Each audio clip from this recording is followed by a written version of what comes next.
Tardes con todos, continuando con este ciclo de conferencias organizados por la Cámara Peruana de Comercio Exterior, CAMEX, dentro del curso de gestión aduanera.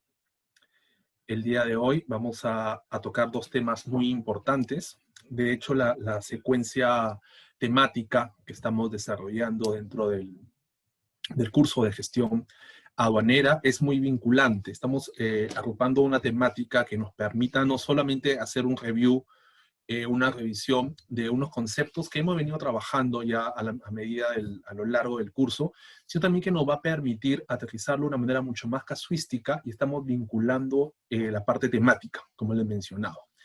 A ver, hoy vamos a hablar acerca de las medidas comerciales dentro de la legislación aduanera, dentro del comercio exterior, dentro de nuestra normatividad.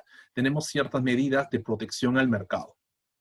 La próxima conferencia, es el día de mañana, vamos a profundizar justamente en la parte de legislación de la ley de aduana, pero vamos a dirigirla más que todo a estos nuevos cambios, en aras de las nuevas características, las nuevas funciones que tienen estos nuevos actores dentro de lo que es operadores de comercio exterior y la certificación OEA, que es muy importante revisarlo. Y paralelo a estas medidas comerciales que vamos a revisar el día de hoy, tenemos el soporte documentario. ¿Ya? Dentro de la logística en comercio exterior, llámese importaciones, exportaciones, nosotros emitimos o recibimos, en el caso de importaciones, una serie de documentos. Independientemente si nosotros somos los que lo emitimos o no, es muy importante que nosotros conozcamos los formatos y la información que tiene que estar inmersa en esos documentos. Vamos a hacer un checklist de los principales documentos. Es importante. De hecho, si tú eres un importador, no eres la persona llamada a emitir ningún documento de comercio exterior. Sin embargo, por tus manos está el revisar esos documentos y que sean emitidos correctamente. La idea es fundamental que los formatos que trabajemos el día de hoy en base a un checklist nos permita a nosotros conocer y saber qué información está en esos documentos y adecuarla a nuestra propia realidad. Es importante que nosotros comenzamos a exigir información que vamos a necesitar para poder hacer declaraciones ante la aduana, ante nuestra autoridad aduanera. En el tema de importaciones es un poquito más álgido que en el tema de exportaciones, debido a que nosotros tenemos que declarar todas estas características que no solamente nos pide la autoridad aduanera a través de la DAM, sino que también nos permite hacer la ubicación arancelaria, la clasificación arancelaria óptima de mi producto. Por consiguiente, con anticipación, yo voy a saber cuál es la partida, cuánto tengo que pagar, si es que tengo algún recargo adicional, una medida comercial, que son las que vamos a revisar ahora, si es que tenemos algún impuesto adicional, como impuesto selectivo del consumo. Entonces, esa información se tiene que tener con mucha anticipación y nos va a permitir a nosotros solicitarle al proveedor la información óptima, eficiente para nosotros, primero, en cara a nuestra autoridad, hacer las declaraciones correctamente. Y en cara a la parte logística interna, propiamente en mi empresa, darle la facilidad y la información a nivel de lista de empaque, con el tema de peso, medida de las cajas, volúmenes, porque aunque no es un documento obligatorio, es un documento que va a permitir a nuestros almacenes, sean terciarizados, sean propios, tener un poco más de control logístico en lo que respecta al tema del ingreso de mercadería a los centros de distribución, almacenes, etcétera. Entonces, eso nos va a permitir de manera muy importante también conocer y saber específicamente la parte logística en lo que respecta a los envases, a los embalajes de los productos, ¿no? Y adecuarlos, obviamente, a nuestra realidad. Entonces, tanto el tema del producto, y este viene acompañado de un servicio, el tema documentario, cada uno, son etapas y tareas distintas, tiene que estar y tiene que pasar por las manos nuestras para poder darles el ok. Ya es otro punto adicional, es el tema del rotulado. En unas conferencias posteriores vamos a revisar ese tema del rotulado dentro de los envases, los embalajes, que son importantes también, porque nosotros tenemos que solicitarle.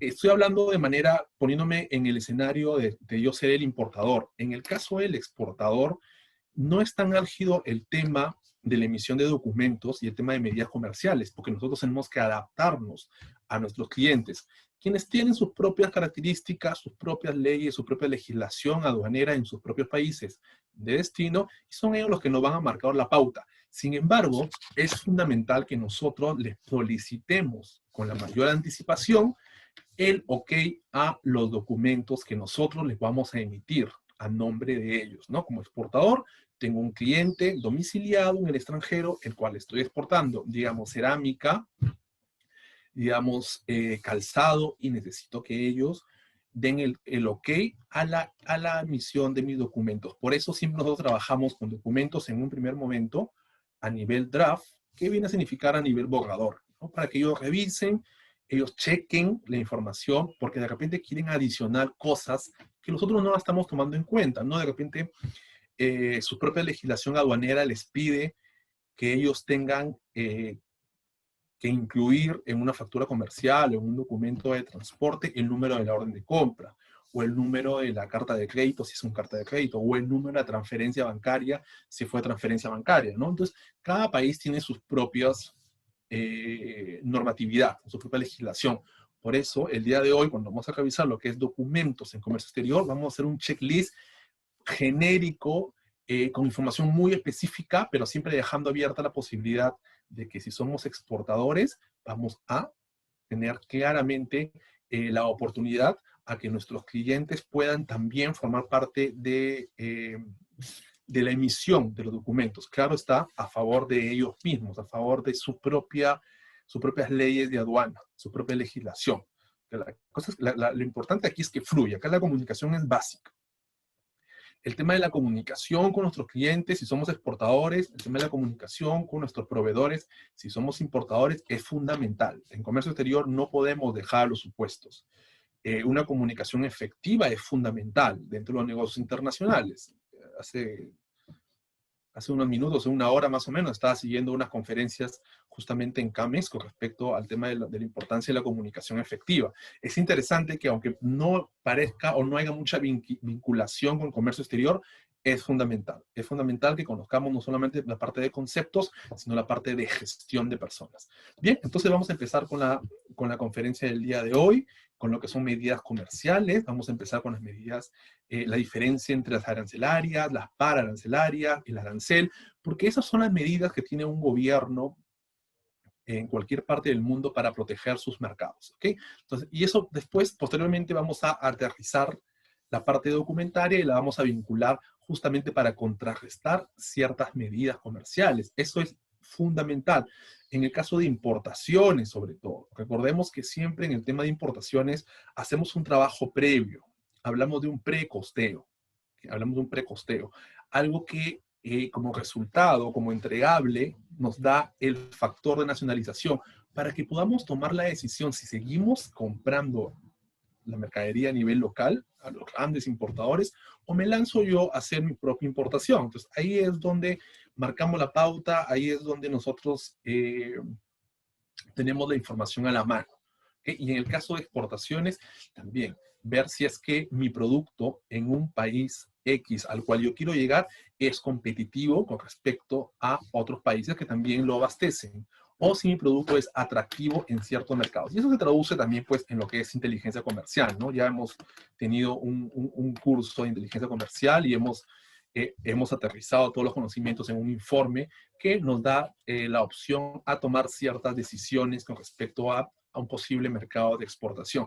En importaciones, el tema de comercio local, el tema de distribución, siempre los invito a que identifiquen nichos de mercado, segmentos de mercado que no están atendidos con ciertas características que te van a diferenciar de la competencia que actualmente tenemos, que es mucho más fuerte, que es mucho más electrónica, mucho más virtual, pero ciertos nichos aún siguen siendo desatendidos. Por eso que ojo con eso, y también para las exportaciones. Entonces es muy importante que conozcamos un poco la parte aduanera, que es esta es las últimas conferencias que forman parte del curso de legislación aduanera y nos va a permitir a todos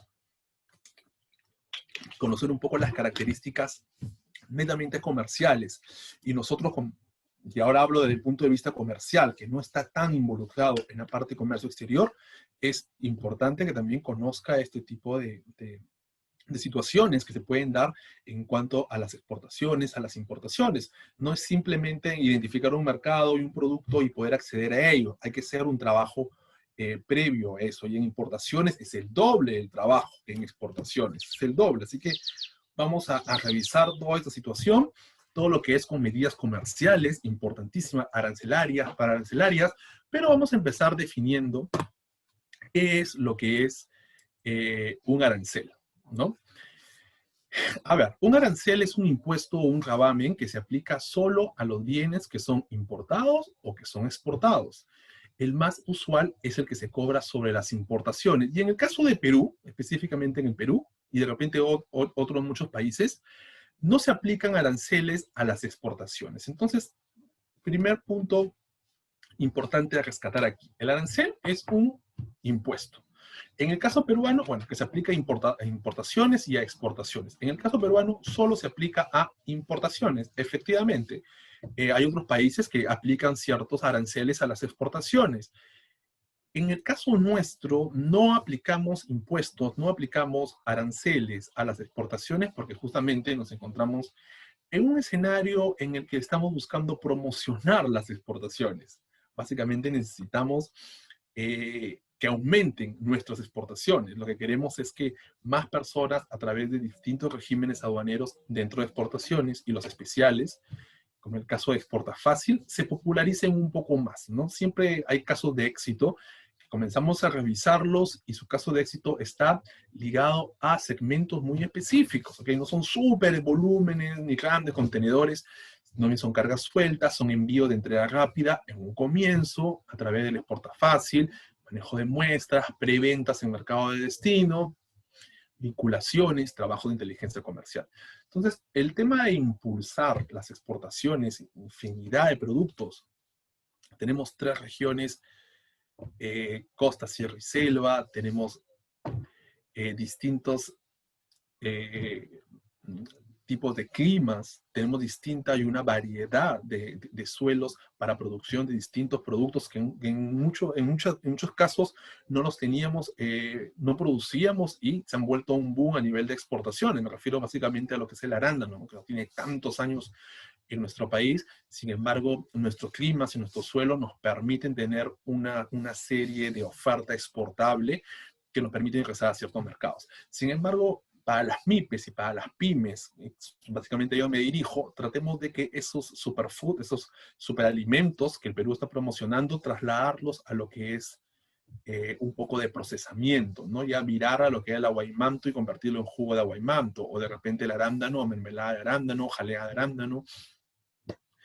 Y en sí tenemos una variedad de productos que se comercializan en el mercado local, pero que podemos trasladarlo. Y cada departamento del Perú tiene sus propios productos típicos que en un escenario de asociatividad a través de PROMPERÚ, del MINCETUR, podemos virar a hacer exportaciones en pequeñas cuantías, un comienzo, y después comenzar a trabajar a mayor escala.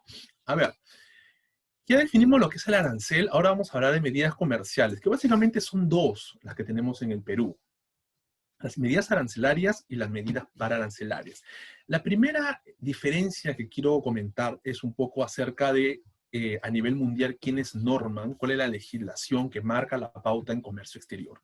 Nosotros pertenecemos a la OMC, el Organismo Mundial de Comercio, y para la OMC la única medida de protección para los gobiernos o que los gobiernos pueden aplicar son las medidas arancelarias. ¿Ok? Vamos con ese primer punto para partir. Las medidas arancelarias.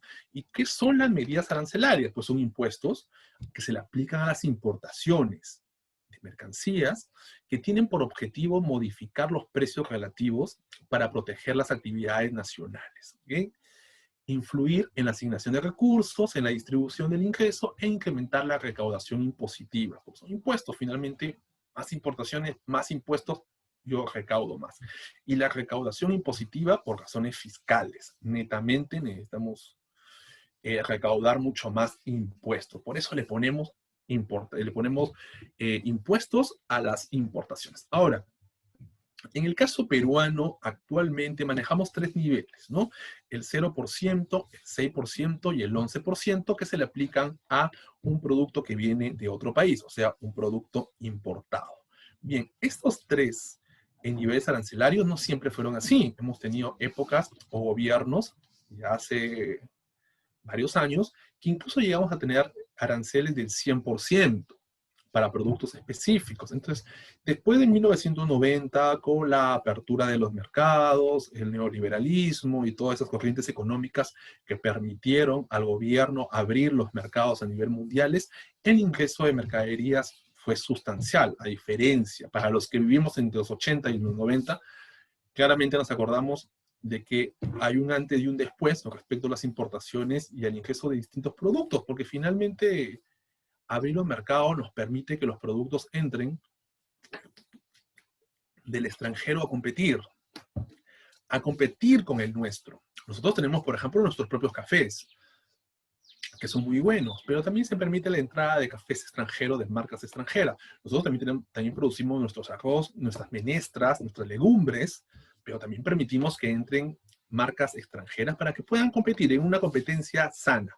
Sin embargo, a nivel mundial, cada país aplica una medida arancelaria, un impuesto, a esos productos que vienen de otros países para que justamente podamos tener un balance a nivel de competencia y no vayamos a un tema de precios de venta, básicamente. Obviamente hay algunos países en el mundo que tienen más desarrollada la industrialización de productos y nosotros estamos pues marcando un poco la pauta de querer consumir más nuestros productos nacionales, ¿no? Entonces, para eso el Perú y el mundo, a través de los países que pertenecen a la OMC, para poder regular los precios, aplican un impuesto a sus importaciones, ¿no?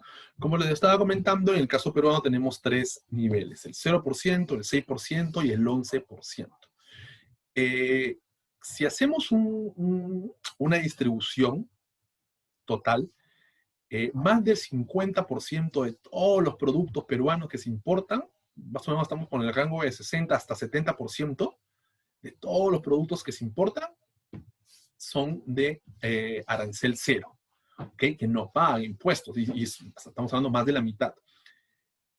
¿Por qué no se les pone arancel a esos productos? Básicamente son insumos o productos, partes y piezas que nosotros no producimos en el país. Y como no producimos en el país y lo necesitamos para mover un poco nuestra economía, nuestra producción nacional, entonces no le ponemos aranceles, no le ponemos impuestos.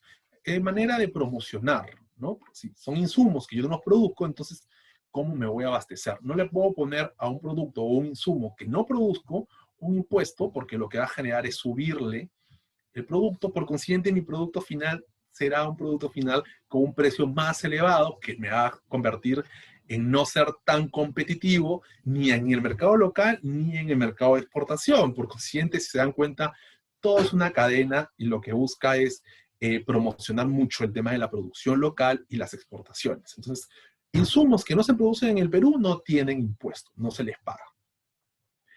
Los siguientes son los bienes de capital. Los bienes de capital, llámese maquinaria. Las maquinarias también ingresan al país y no se pagan tributos, no se pagan impuestos. Cero arancel, mejor dicho, cero arancel, que finalmente el cero es un número para temas estadísticos en el sistema de aduana, el sistema de SUNAT. Entonces, cero arancel para la maquinaria, para los bienes de capital, porque su objetivo es que entren al país a generar producción, ¿no? Van a generar producción, van a dar más puestos de trabajo, van a producir más productos, valga la redundancia, a menor costo, lo que se va a reflejar a un mejor precio de venta, que te va a permitir no solo competir en el mercado local, sino también irnos a exportaciones. En el caso peruano, hay muchos insumos, más que todo por el tema alimenticio, que ya tenemos un posicionamiento de marca, un posicionamiento de producto a nivel mundial. Eso sí nos permite desarrollar productos y poder exportarlos con un mayor precio de venta que la competencia, pero por tema de calidades en el extranjero, sí está dispuesto a pagarlo. Por otro lado, tenemos el tema de las certificaciones que pueden acompañar la exportación de productos, que también elevan el precio, y es un precio en los mercados extranjeros, digamos Japón, mercados europeos, que sí están dispuestos a pagarlo. ¿Okay? El siguiente nivel de las medidas arancelarias, o sea, del arancel que tenemos en el país, es el 6%. Y este 6% más o menos representa como que el 20% de todos los productos que nosotros importamos. ¿Ah? Y esos productos vienen a ser artículos, mercancía, que nosotros sí podemos producir aquí, pero de una manera o de un volumen regular, ¿no? No nos afecta tanto, ¿no? Imaginemos electrodomésticos, ¿no? Juguetes, algunos accesorios. O sea, sí llegamos a producir o a ensamblar, en el caso de los electrodomésticos, en nuestro país. Sin embargo, no es tan fuerte la industria y no nos puede dañar tanto que le ponemos un 6% de tributo, de arancel, de impuesto, para que regule su importación y el precio sea un poco más competitivo, ¿no? Y finalmente tenemos pues el 11%. Y el 11% ya es dirigido, que equivale al 10%, más o menos, 8 a 10% del total de todos los productos, o sea, es la menor cantidad de productos son los que tienen el 11% de arancel. Ya vendría a estar ligado netamente al tema de textil y calzado, telas, prendas de vestir. Si se dan cuenta, ese 11% ya está claramente ligado a lo que es productos que pueden dañar, que en verdad pueden dañar nuestra industria, pueden dañar nuestra producción local, ¿no? Nosotros somos textileros, tenemos un algodón con una calidad posicionada a nivel mundial, entonces sí nos permite, sin duda, tener ciertos productos de calidad de exportación. Entonces, a esos tipos de productos sí le ponemos un 11%, el calzado también, y eso nos va a permitir restringir un poco o proteger un poco nuestra industria, porque vamos a modificar el precio de compra, porque le estamos aplicando un tributo de 11%. Ahora, en el caso del 6% y el 11% que les venía mencionando para tal y cual producto, es importante que mencionemos lo siguiente. Nosotros tenemos tratados de libre comercio firmados con distintos países, ¿no? Entonces, si nosotros tenemos un tratado de libre comercio, es muy posible que podamos aplicar un certificado de origen en aras de que ese 6 y 11 o 11% se reduzca de repente a la mitad o de repente a cero. Porque cuando nosotros firmamos un tratado de libre comercio, lo hablamos la conferencia anterior acerca de esto, nosotros tenemos un tratado de libre comercio y ese tratado de libre comercio nos permite acceder a ciertos beneficios tributarios, ¿no? Y el arancel es un tributo, entonces ya si tengo un certificado de origen que avale que mi producto es originario de un país con el que yo tengo un acuerdo firmado, es posible que tenga una reducción arancelaria. Los tratados de libre comercio son a largo plazo. La liberación arancelaria no es inmediata, es muy paulatina. ¿Okay? Entonces van pasando los años y van soltando algunas partidas arancelarias, o sea, algunos productos, van soltando y ellos de una u otra manera ya van reduciendo. De 6, estoy en 5, en 4, en 3.5, en 3, va bajando, claro, siempre a través de un certificado de origen. Eso es importante que lo tengamos en cuenta, es importante que lo conozcamos. Un certificado de origen que es el documento, el instrumento que va a avalar que ese producto viene procedente de tal o cual país. Imaginemos que compremos televisores de Japón. Los televisores pagan 11% de arancel, ya no con un certificado de origen, de lo que está pagando 7, 6, 5, dependiendo cómo va la grabación arancelaria. En el caso, por ejemplo, de Brasil, dentro del Tratado de Libre Comercio que tenemos con el Mercosur, Brasil es uno de los 3 principales proveedores del Perú.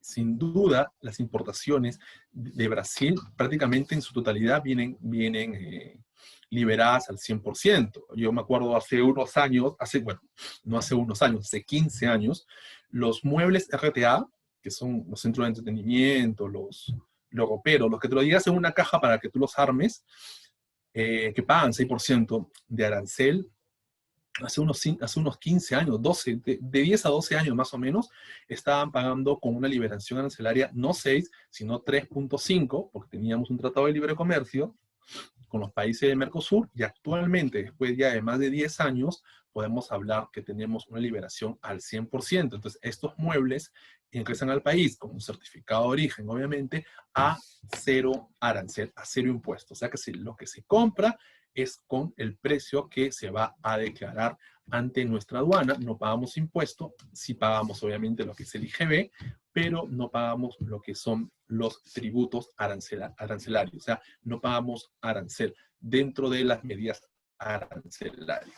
Por otro lado, tenemos las medidas no arancelarias, o también conocidas como medidas para arancelarias, porque son paralelas justamente al almacén, y no arancelarias porque no son aranceles, o sea, no son impuestos. ¿Okay? Cabe recalcar que el tema de las medidas no arancelarias o para arancelarias no están permitidas y no están avaladas por la Organización Mundial del Comercio. Sin embargo, los países lo aplican para productos muy específicos o para sectores muy específicos por tiempos determinados. Ahora vamos a ver la diferencia con 3 ejemplos, para proteger su economía directamente, para proteger un producto, un sector muy específico y proveniente de un país muy específico también. No es para todos. Sin embargo, cuando yo les mencionaba el tema de medidas arancelarias, o sea, un arancel, un impuesto, que en nuestro caso es 0, 0, 6 y 11%, es aplicado a cualquier país. Para la redundancia, dentro de la OMC tenemos los principios de la OMC, y el primer principio de la OMC es la no discriminación. Básicamente, si un producto viene de Argentina, tiene que pagar 6%. Si ese mismo producto viene de Europa, de cualquier país europeo, tiene que pagar 6%. Si viene de Indonesia, también tiene que pagar 6%. ¿Okay? Entonces, sin duda, no es discriminatorio el tema de las medidas arancelarias. O sea, me refiero al arancel. Sin embargo, lo que son medidas no arancelarias o pararancelarias, sí se puede hablar de un tema discriminatorio, porque también se aplican solamente para países específicos, para productos específicos, lo que en teoría podría entenderse como que no habría una libre competencia. Sin embargo, cuando se aplican ciertas medidas arancelarias, es porque el país de origen de la mercadería ha venido subvencionando a través de ayudas por su gobierno, ha venido subvencionando el producto. Al subvencionarlo, hace que ese producto final tenga un menor costo. Y al tener un menor costo, se evidencia con un menor precio de venta, el cual va a competir no solamente en nuestro mercado nacional, sino compite con otros mercados internacionales, porque están subvaluados, están por lo bajo de un costo promedio, porque el gobierno de su país entra con dinero, entra con un financiamiento, lo que se refleja en tener un producto mucho más barato. Por consiguiente, puede competir y puede destruir cualquier tipo de industria, no solamente la del país de destino, sino la competencia que vende el mismo producto de distintos orígenes. Entonces, ahí es donde se aplica lo que son las medidas no arancelarias o medidas pararancelarias. Pero, ¿qué cosas son estas medidas? Una barrera no arancelaria, también conocida, es toda medida distinta a la imposición de un arancel, que no tiene nada que ver con impuestos, no tiene nada que ver con aranceles, que restringe o dificulta el ingreso de un producto determinado a un mercado determinado, ¿no? En el caso del Perú, vamos a tener como ejemplo, vamos a ponernos en el lugar de que somos importadores, ¿no? Entonces, en nuestro caso, vamos a restringir que un producto entre a nuestro país. Estas medidas tienen como objetivo beneficiar a los productores nacionales, obviamente porque los estás protegiendo. Ojo, si yo soy un importador, conozco mis medidas no arancelarias que voy a aplicar a productos que vengan de distintos mercados muy específicos. Sin embargo, si yo soy exportador, tengo que conocer también el otro lado, porque es posible que un mercado extranjero al cual yo quiero exportar me aplique ciertas medidas no arancelarias para restringir mi producto para que se venda. Entonces, todo ese trabajo también para los exportadores, ojo, porque tendrían que hacerlo y tendrían que evidenciarlo a través de la inteligencia comercial. Brasil, por ejemplo, es uno de los países que conozco que más medidas no arancelarias ha aplicado. ¿Ok? Entonces, ojo con eso, por favor. A ver, ¿qué más tenemos por aquí? Obviamente, como lo mencionaba, beneficia a los productores nacionales y protege su industria. Muy bien. Sin embargo, al restringir la oferta, se impide el libre intercambio entre los consumidores del país y los productores externos, por lo que se reduce el bienestar de la sociedad. Claro, sin duda, yo puedo decir, pero no apliquen o no debe aplicarse una medida no arancelaria a mi producto importado, porque al hacerlo me estás dificultando que ingrese al país. Y si ingresa al país, yo voy a pagar recargos adicionales, porque esto no es un impuesto, no es un arancel, claramente lo acabo de decir, lo que va a reflejarse en que la gente va a tener que pagar mucho más dinero por eso, y eso no es justo, por decirlo, ¿no? Sin embargo, nuestras autoridades hacen un trabajo minucioso, no es que apliquen medidas no arancelarias solamente por el hecho de querer restringir un producto para beneficiar a un mercado local, es porque se hace un trabajo de revisión. En el caso de antidumping, por ejemplo, que ahora lo vamos a ver, se evidencia que el gobierno ha intervenido con un tipo de financiamiento en la producción del producto, lo que lo hace un costo muy bajo que no va a poder competir con nuestras industrias, y no solamente con las nuestras, sino yo lo voy a comprar a ese mercado que viene subvaluado y me voy a dejar de comprarle a otros países que tienen el mismo producto con buena calidad, pero que su gobierno no interviene en ayudarlos. Entonces, a ellos no les puedo aplicar una medida no arancelaria. Por eso esto sí habla un poco de discriminación. No respetamos, como en el caso de las medidas arancelarias, lo que indica el Organismo Mundial de Comercio con respecto a la no discriminación, ¿no? Bien, nosotros vamos a hablar de tres. Aquí vamos a hablar de tres medidas no arancelarias de manera de ejemplos muy interesantes, porque quiero hablar de dos en las cuales en un momento de mi trabajo me vi afectado básicamente por ser exportador en un mercado en el extranjero. Por eso les decía de que aquí el tema de medidas no arancelarias no solamente lo miremos desde el punto de vista de importadores. Los exportadores también sufrimos de ciertas medidas no arancelarias aplicadas en nuestros mercados en el extranjero y muchas veces en el camino. O sea, así como nosotros tenemos aquí un congreso en que revisa leyes en la madrugada y aprueba leyes en la madrugada, también en otros países, muchos de ellos, destino de nuestros productos, también hacen modificaciones a su legislación aduanera y comienzan a aplicar distintos mecanismos, en este caso medidas no arancelarias aplicadas a nuestro producto, y en muchas ocasiones también la mercadería ya está en el camino. Entonces, ahora con el ejemplo de cada uno que les comente, nos vamos a poder ubicar un poco en cómo puede afectarnos. A ver, los derechos antidumping.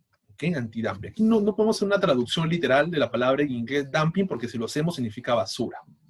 Sin embargo, el dumping podría considerarse como un producto que ha sido subvencionado por un lado por el gobierno y por el otro que ha sido fabricado, que ha sido producido con productos de tan baja calidad que hasta cierto extremo se le podría considerar como que es un producto basura, ¿no? Por darle un nombre, no netamente se podría decir basura, pero que son de tan mala calidad los insumos que lo acompañan, que eso hace también que el producto sea de un valor inferior.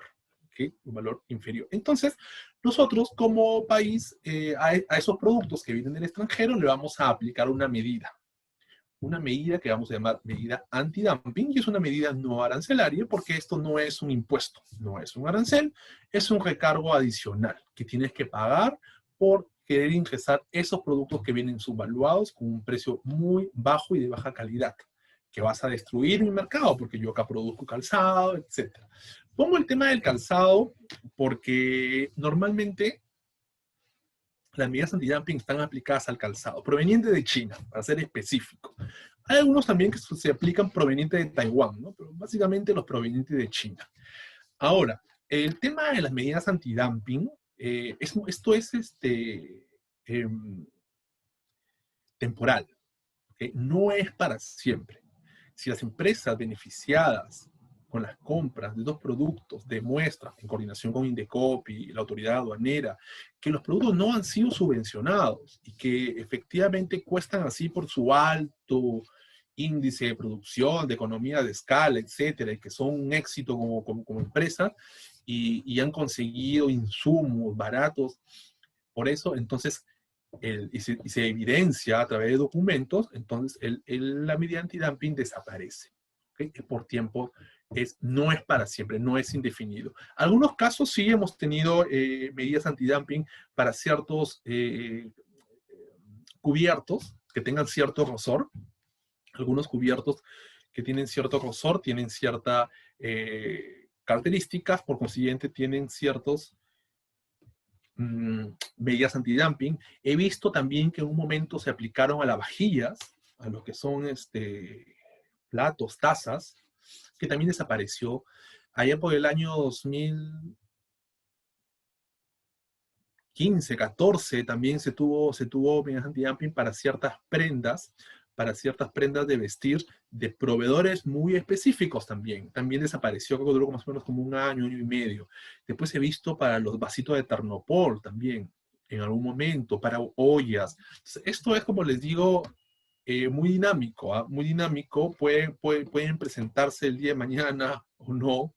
Sin embargo, es importante que ustedes tengan en cuenta que las medidas antidumping no son para siempre, son temporales, y una vez que se levante y se evidencie que no han sido subvencionadas por el gobierno, que su producto es bajo por el tema de calidades por un lado, y por otro tema de que es parte de su economía de escala, entonces es posible de que se lleguen a levantar las medidas antidumping.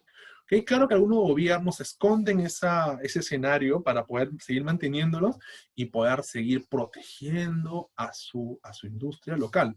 Las medidas antidumping aplicadas al calzado proveniente de China de ciertas características, no es para todo el calzado. Las medidas antidumping son para productos, no son para sectores, son para productos. Igual, así, pagando la medida antidumping, que dependiendo del precio con el que vienen, o el precio con el que se compran, se paga este recargo adicional. Cuando se da ese caso, igual así entran al mercado y igual así de esa manera siguen teniendo y siguen siendo competitivos y siguen saliendo al mercado y siguen saliendo a competir. Siguen saliendo a competir con nuestros productos nacionales. ¿Okay? O que vengan de otros países también, porque o sea, China no es el único país productor de calzado.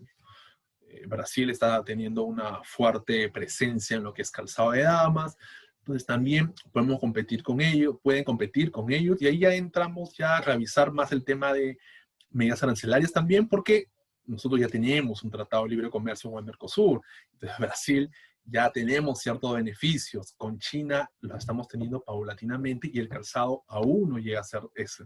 Entonces, si se dan cuenta, ahí hay un tema de revisar muy bien las cosas para ver cuál o cuál mejor es la alternativa que queremos tener.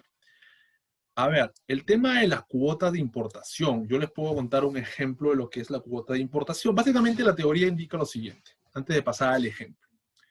La cuota de importación es que tu gobierno, tu autoridad aduanera, simplemente te dice, claramente te dice, tú vas a comprar solamente un porcentaje que yo te voy a autorizar de importaciones. Si antes importaba 100, pues ahora vas a importar 30, porque los otros 70 los tienes que comprar en el mercado local. Valga la referencia. De tu 100%, tu cuota de importación solamente es el 30%. El otro 70% vas a tener que comprarlo aquí, en el mercado local. Esto también es temporal. Es temporal y esto se aplica para sectores, no para productos específicos, sino también para sectores. Ejemplo, en el caso del sector textil de Ecuador, ya hace unos 10 años más o menos, él tenía una exportación programada de jeans al mercado ecuatoriano, una tienda por departamento, de Prati, se llamaba la tienda por departamento, lo recuerdo, y le hacíamos exportaciones de jeans y de prenda de vestir de damas en base a denim, chaleco jean, pantalones jean, blusas jean, etc. Con una producción más o menos de digamos, 1000 unidades, ¿no? Sin embargo, en el camino, y eso que estamos al costado nada más, se aprobó una medida para arancelaria a los productos provenientes del mercado peruano y básicamente era la cuota de importación, en el que le indicaba claramente al importador ecuatoriano lo siguiente: ya no puedes comprar el 100% de Perú, tienes que comprar el 50% y el otro 50% tienes que producirlo acá.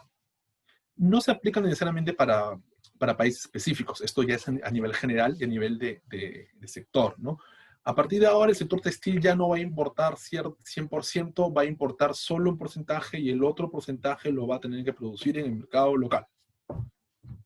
Bien, así sea de Perú, o sea de Brasil, de la China, de Japón, prenda de vestir se producen un porcentaje aquí y el otro porcentaje sí puedes importarlo. Pero la mercadería ya estaba en camino, ya estaba a punto de llegar a la aduana ecuatoriana.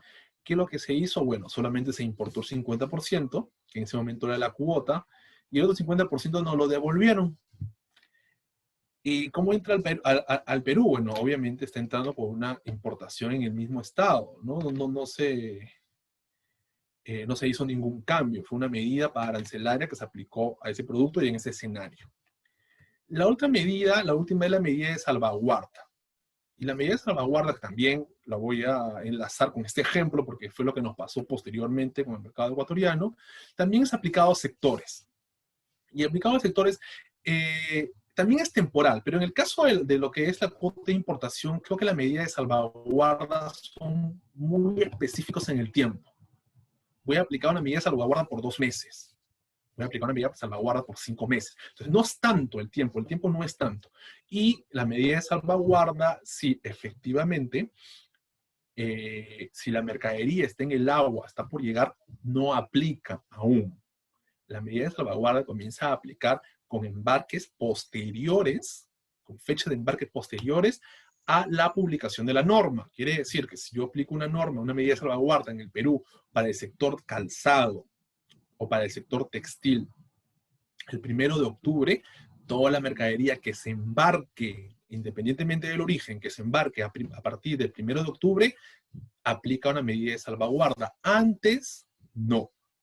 Antes no. Lo que esté en el agua ya no puede hacer nada, se importan de manera normal, pagan sus impuestos de manera normal, sin excepciones. Ahora, el tiempo es más corto, como les digo, el tiempo es más corto. Hablamos de 2 meses, de 2 a 5 meses, y es por sectores. Nosotros tuvimos uno, sí, si no me equivoco, en el 2008. Si no me equivoco, en el 2008. Hubo una medida de salvaguarda en el sector textil y duró 2 meses nada más. Aquí supuestamente los beneficiados era pues, obviamente, el sector textil peruano, digamos, la parte de Gamarra, para que en esos 2 meses ellos puedan hacer sinergias, puedan mejorar y puedan competir con la mercadería que entre del extranjero y puedan negociar cosas con las grandes empresas comerciales, tiendas por departamento, para que en este tiempo los puedan abastecer, porque tenían tenían paradas las producciones, las exportaciones, o sea, sus importaciones. Entonces la idea era que bajaran los precios, se pusieran competitivos. Sin embargo, no, se mantuvieron los precios, los elevaron, como sabían que no tenían competencia extranjera, comenzaron a elevar los precios. Es así como se maltrata, como no se nos deja quedar frente al extranjero como personas o como países que aplicamos una medida arancelaria que, en vez de beneficiar o en vez de proteger nuestra economía, lo que hace es generar un desorden. Y genera un desorden propiamente porque son los productores a quienes se trata de beneficiar con estas medidas específicas. Sin embargo, lo único que buscan es su propio beneficio y a la larga todo vuelve a la normalidad y se genera, en fin, se genera un desorden. Se genera un desorden. Entonces, si existen medidas arancelarias, si existen que se aplican en el Perú, se van a seguir aplicando, seguramente van a aplicar más todavía, se van a venir nuevas cosas, pero sin embargo tenemos que tener en cuenta que lo principal es que podamos de una u otra manera ver la manera como nos ponemos, nos volvemos más eficientes. Básicamente esa es la palabra, volvernos más eficientes para poder competir. Bien. Ahora vamos con una segunda parte importante. Es algo que ya hemos hablado antes. Así que vamos a hacer un review en forma casuística, porque esa es la idea, del tema de los documentos en comercio exterior. Bien, entonces, para poder tener esas medidas arancelarias, pararancelarias que aplica el gobierno, en defensa comercial, nosotros los importadores o nosotros los exportadores tenemos que emitir o tenemos que recibir, en el caso de importaciones, documentos debidamente emitidos. ¿Okay? Documentos eficientes, documentos con la información necesaria. El operador logístico, el agente de aduana, básicamente es tu apoyo fundamental, es el representante del importador, es el representante del exportador, pero también es el representante de la autoridad aduanera. Entonces, en un escenario de ayuda, es importantísimo de que ustedes tengan muy claro el tema de cómo van a poder beneficiar o pueden beneficiarse de alguna medida arancelaria a través de un tratado de libre comercio que tenemos firmado con otros países, pero siempre y cuando se apliquen la documentación adecuada, que ésta sea emitida adecuadamente. Recordemos algo muy importante, el pilar fundamental de la eficiencia, emisión de los documentos en comercio exterior, es el conocimiento no solo del producto, sino de los tiempos en la cadena logística y la normativa legal que lo respalda. No podemos emitir documentos de importación cuando la mercadería la tenemos en el puerto del Callao. No podemos emitir documentos de exportación cuando la mercadería ya está en el agua y nuestro cliente está que espera los documentos en algún momento, porque vamos a tener problemas. Y si no conocemos el producto, no podemos emitir ni solicitar documentos eficientes. Y si no conocemos los tiempos, también. No es sin duda aquí el tema de que se trabajó, se viene trabajando de esa manera hace 20 años y no ha pasado nada. Acá se trata de hacer las cosas bien. Hay muchas empresas que no tienen el manejo de la trazabilidad. Eso ya sin duda está desapareciendo con esta certificación que se va a volver obligatoria. Ya a estas alturas debería ser obligatorio, pero por el tema de la pandemia no se ha podido volverse obligatorio. Es la certificación OEA, Operador Económico Autorizado. En la próxima conferencia que revisemos las nuevas, la nueva Ley General de Aduanas, y vamos a aterrizar también en la próxima conferencia para hablar acerca de la exportación 100% digital y de la importación 100% digital, porque nosotros estamos dentro de los rubros, si eres importador, exportador, pero si eres un proveedor de servicio, tipo agente de carga, agente de aduana, también es importante que conozcas cuáles son estas modificaciones, porque estás dentro de la cadena, porque también tienes que ser OEA. Muchas empresas ya están solicitándolo, muchas empresas también ya tienen acceso, pero lo que busca fundamentalmente la OEA es tener una trazabilidad total de la información. Entonces, por eso le mencionaba, el pilar fundamental y el eficiente emisión de documentos en el comercio exterior es el conocimiento del producto, pero también el conocimiento de la cadena logística. En traducción, es la trazabilidad de toda la información.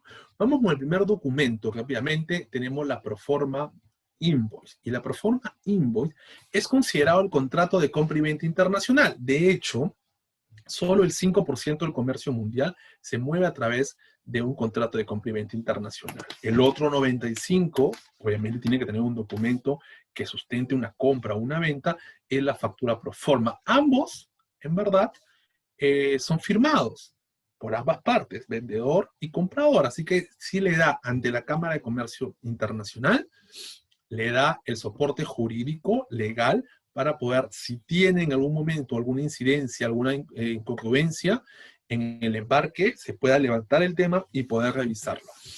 ¿Qué información debe tener este documento? Que es importante. Es importante porque es el que marca la pauta.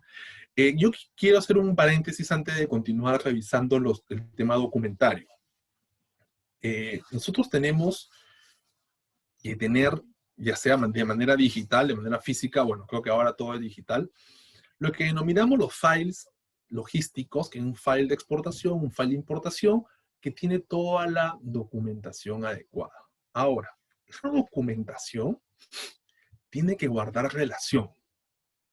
Desde la factura Proforma o de la Proforma Invoice, que es el primer documento con el que aperturas un file, hasta la facturación de tus proveedores de servicios locales, tu gente de aduana que te hizo el transporte, que te facturó la cuadrilla, que te pagó los vistos buenos, que te cobró su comisión, que te cobró un gasto de un aforo, si es que salió canal rojo, etcétera. Toda esa trazabilidad documentaria no solamente es tenerla mapeada, guardada, archivada en un file físico o virtual, sino que tiene que guardar relación, incluso con la forma de pago.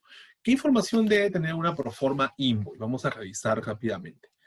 A ver, primero la información del proveedor, de quién es el vendor, si soy yo exportador, y si es mi proveedor, si soy importador. La información del consignatario. Primera parte importante, número y fecha de la proforma invoice. Número y fecha.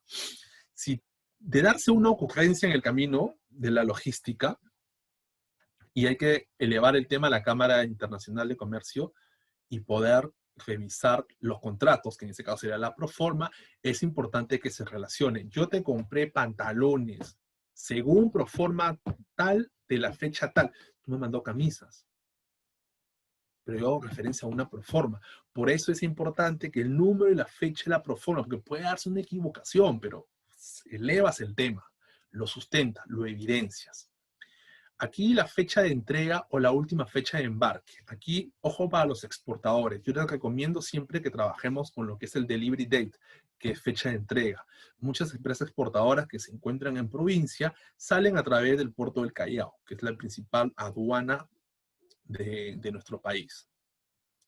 Salen por el puerto del Callao. Sin duda hay que manejar tiempos. No es lo mismo traer un contenedor o trasladar un contenedor desde, no sé, de Villa El Salvador, calzado, muebles, por ejemplo, al Callao, que trasladarlo del departamento de la Libertad al departamento de Junín o el departamento de Cusco. Entonces, es importante que tengamos y conozcamos el manejo del inland carrier, que es el transporte interno, el tiempo. Porque si hablamos del last shipment day, que es la última fecha de embarque, eso se lo recomiendo más a los importadores. Que le digas a tu proveedor, cual sea el origen, tú máximo me embarcas el 30 de octubre. Y para los exportadores, cuando les quieran poner un last shipment day, o sea, una última fecha de embarque, darle vuelta y decir, ok, a finales de octubre, ending of October, tienes una fecha de embarque. No salir con números específicos, no salir con fechas específicas, porque puede suceder problemas con el tema de la salida de las naves, menos en este momento de pandemia en que las líneas han reducido su frecuencialidad y no hay salidas como antes, ¿no? Que teníamos mucho más control. Antes teníamos mucho más control de la parte logística. También tenemos el peso, el total del peso, la cantidad de contenedores, si son carga FCL, Full Container Load, o el total del cubicaje, si es less than container load, menos de un contenedor. En ambos casos, esa información tiene que estar en la proforma, porque nosotros lo necesitamos logísticamente para brindar la información a nuestros almacenes. Si somos importadores, tenemos que dárselo, si es que somos exportadores, a nuestros clientes.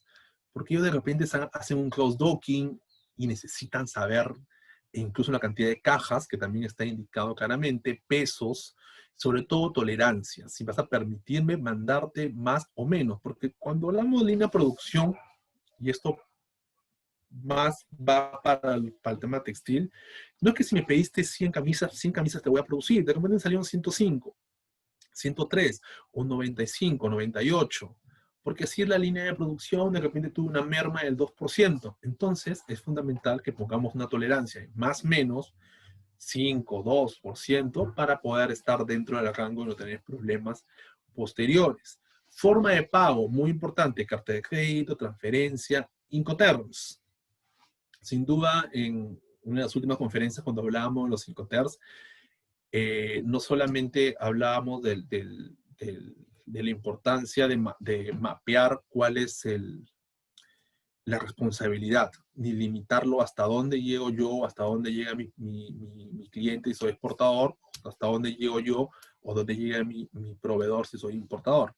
Es sin duda importante que conozcamos que han habido ciertas modificaciones. Lo hablamos en una última conferencia con actualización de la versión 2020. El tema de la descripción de los productos, ahí hablamos de estilos, SKU, marcas, modelos. Eso también es sin duda importante, pero va a depender mucho de nuestro cliente, qué es lo que él necesita declarar ante su aduana. Si yo soy el exportador, ¿no? Entonces aquí estamos brindándole la información, que ellos la van a validar finalmente. En el caso nuestro, sí es importante tener esa información porque nosotros lo vamos a declarar ante nuestra aduana si somos importadores. Bueno, la moneda tiene que ser en dólares, el precio unitario, el monto total, el puerto de embarque, el país de origen. A veces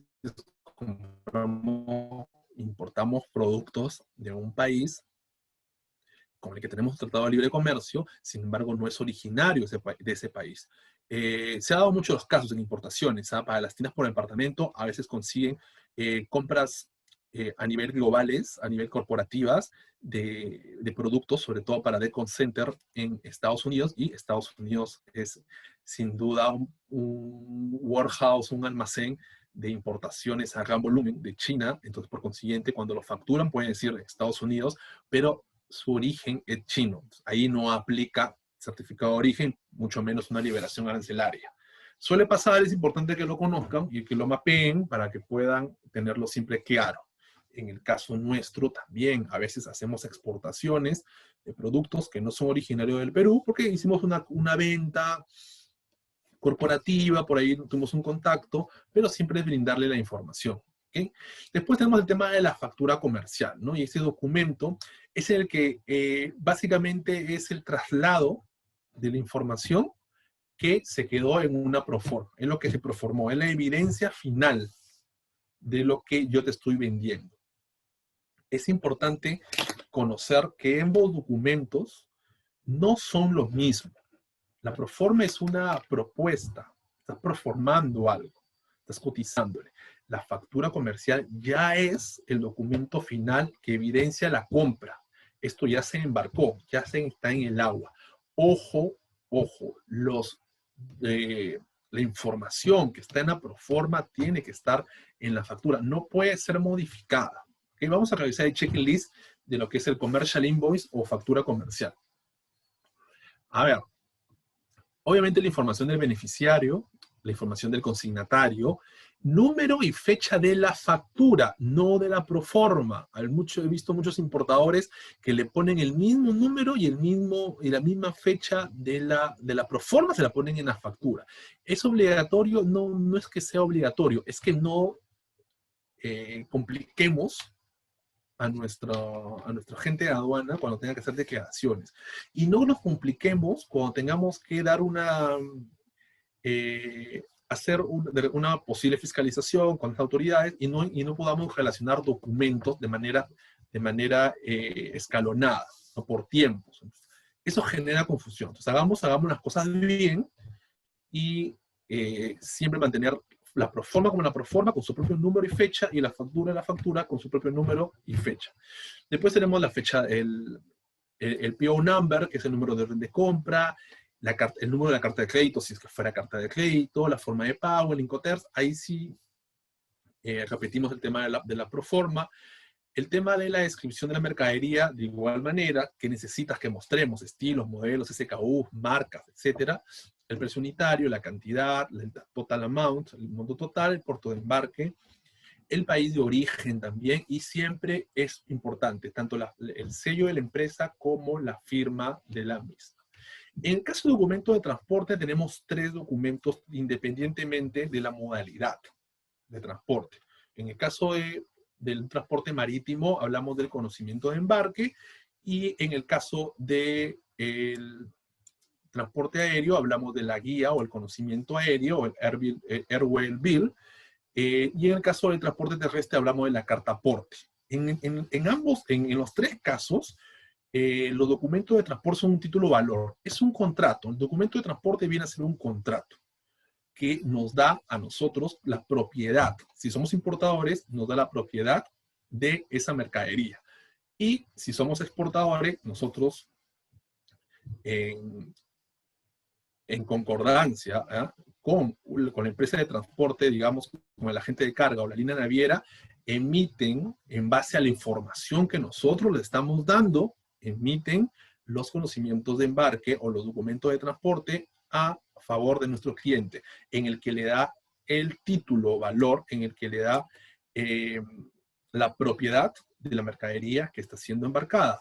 Ojo con eso, nosotros no emitimos este documento de transporte, lo emite la línea naviera, la línea aérea, la línea terrestre, cual sea la modalidad, pero sin embargo ellos lo van a emitir en base a la información que nosotros le vamos a dar a través de una matriz, como exportadores. Así que vuelvo a tomar en cuenta lo que les venía comentando hace unos momentos. Es importante que la información se les dé con anticipación y que tenga el visto bueno del exportador y del importador, para que después no haya justamente esos problemas. ¿Okay? A ver, vamos a hacer checklist de lo que es el documento de transporte. ¿Qué información debe tener? Bueno, obviamente la información de shipper, que a veces es el exportador, a veces es el agente de carga, a veces un tercero. La información del consignatario, así es, la información del notificante también. El número del documento de transporte, del bill for lading, del airware bill, el número de contrato o el contract number, el número de booking que se generó, la reserva, el puerto de embarque, el puerto de descarga, el nombre de la nave, la descripción de la mercadería, también hay, ojo, bien detallada, según lo que necesitan conocer que se estipule en este contrato, en este documento de transporte. Tenemos el CBM, el cubicaje, el measurement, el peso bruto, el total de cartones y sobre todo importante la fecha de embarque final. ¿Okay? Aquí no hablamos de estimados. Aquí hay una fecha de embarque final y tiene que estar plasmada en el documento. Finalmente, la aplicación de seguro es un documento que no es obligatorio, sobre todo en el tema de importaciones, pero lo recomendable es de que se emita una aplicación. El seguro de transporte es aquel mediante en el que el asegurador se obliga, previo cobro de una prima, a indemnizar al asegurado o beneficiario hacia el límite fijado de los daños, como consecuencia de alguna ocurrencia que pueda darse en la parte logística. Como les decía, emitir una aplicación de seguro no es obligatorio. Nosotros para declarar impuestos ante aduana, las medidas arancelarias de las que conversábamos, tenemos que llegar al valor aduana. Entonces tenemos que tener el valor de la mercadería, el costo del flete y el costo de seguro, y en base a esa sumatoria recién aplicamos lo que es el pago de impuestos, lo que es el pago de aranceles dentro de las medidas arancelarias. Sin embargo, no es obligatorio. Si tú no aseguras tu mercadería, porque no deseas hacerlo, simplemente lo que es trasladarte a la tabla, en una tabla de seguros, de lo que tiene aduanas, y te aplican un porcentaje para poder llegar justamente a ese valor de aduana. Y finalmente, tenemos el certificado de origen, que para las medidas arancelarias y para las medidas pararancelarias también. ¿Por qué para las medidas pararancelarias? Porque si aplicamos un derecho antidumping, por ejemplo, a un calzado proveniente de China que tiene la capellada 100% textil, yo necesito que sea originario de China para poder aplicar una medida de antidumping. Ahora, si por querer ser súper vivos lo trasladan a Japón y de Japón lo embarcan justamente porque en la medida antidumping del calzado es para el mercado chino, no para el mercado japonés, lo envían a Japón y de Japón lo exportan hacia nosotros y así no hay ningún problema. Y como tenemos un tratado de libre comercio, es más, liberamos. No, no es tanto así, porque tendríamos que Japón emitir un certificado de origen que valide, que confirme y evidencie que efectivamente ese calzado fue fabricado en Japón y no en China. Entonces, ahí es que también es la segunda manera de cómo también podemos darle uso a lo que es el certificado de origen. Pero básicamente nosotros lo necesitamos para las medidas arancelarias, ¿no? Cuando tenemos un tratado de libre comercio, vamos a ser beneficiarios. Y tenemos ahí el checklist de la información que debe tener. Les he puesto también ahí la parte de los acuerdos comerciales, .gov.pe, para que puedan entrar y puedan comentar un poco y revisar sobre todo los formatos, porque todos los Los certificados no son iguales. Cada país con el que tenemos un tratado de libre comercio tiene su propio formato. ¿Okay? Entonces revisen esta información, revisemos un poco también los formatos de los países que nos interesan. Básicamente es fundamental porque en el caso, por ejemplo, de Brasil, como les comentaba, es nuestro tercer proveedor más importante, así viene trabajando ya hace un tiempito y este año no es la diferencia. Comencemos a beneficiarnos, nosotros como importadores. Y en el caso de exportadores también, tenemos que conocer los certificados de origen porque nuestros clientes nos lo van a pedir para que ellos puedan también tener sus propias liberaciones aduaneras, arancelarias en el país de destino. Bien, bueno, continuamos en la próxima conferencia, vamos a seguir hablando acerca del curso de legislación aduanera. En la próxima conferencia nos vamos a enfocar muchísimo en lo que respecta al tema de los nuevos cambios de la ley, fundamental, porque aparecen nuevos operadores con otras características que las que nosotros de repente no teníamos aplicadas a nuestras empresas y debemos adaptarnos a estas modalidades. Muchas gracias con todos y nos vemos en la próxima conferencia.